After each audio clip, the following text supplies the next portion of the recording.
శవాలను తింటాను, నేను శ్మశానంలోనే పడుకుంటాను, ఎప్పుడు చూసినా శివనామ స్తోత్రం నేను పఠిస్తూ ఉంటాను, శివుని ఆజ్ఞతో నేను ఎప్పటికి బతుకుతూ ఉంటాను, సనాతన ధర్మం కోసం కష్టపడుతూ ఉంటానని చెప్పుకొచ్చారు. ఈ 10 రోజుల్లో లేదా ఈ వారం రోజుల్లో మీరు తనతో ఉన్నప్పుడు సో సనాతన ధర్మం కోసం మీరు పాటుపడిన విధానం ఏంటి?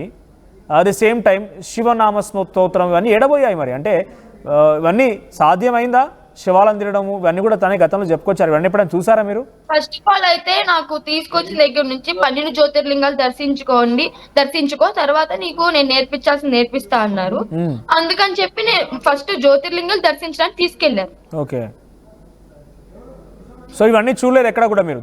దాని శివాలు తినగా కానీ లేకపోతే ఎందుకు అడుగుతున్నా అంటే అసలు అఘోరియే లేదు, అఘోరియేనే ఫేక్ అనేది కొన్ని ప్రజల్లో ఒక వర్షన్గా ఉంది. సో దానికి ఒక సమాధానం మీరు ఉంటేనే కరెక్ట్గా ఉంటుంది. శవాన్ని తింటారండి. మీరు చూసారా? ఫేక్ అంటే చూసాను. ఫేక్ అంటే కొంతమంది నమ్ముతారు, నమ్మకోన్నాళ్ళు మాంసనేత్రం మనోనేత్రం అని 2 ఉంటాయి. ఈ రెండిట్లో మాంసనేత్రం వాళ్ళకి ఎలా అనిపిస్తే అలా చూస్తారు, మనోనేత్రం వాళ్ళకి ఎలా అనిపిస్తే అలా చూస్తారు. అంతేగాని అందరూ ఒకేలా చూడరు కదా, వాళ్ళకున్న మనసుని బట్టి వాళ్ళకున్న భక్తిని బట్టి చూస్తారు. ఓకే, సో శివాని తిన్నారు, ఎక్కడ తిన్నారు మీరు చూసారా? చూశాను. ఎక్కడ? సోమనాథ్ దగ్గర. మీరు అక్కడే ఉన్నారా? ఇంత ముక్క తింటారు. ఓకే, ఇక్కడ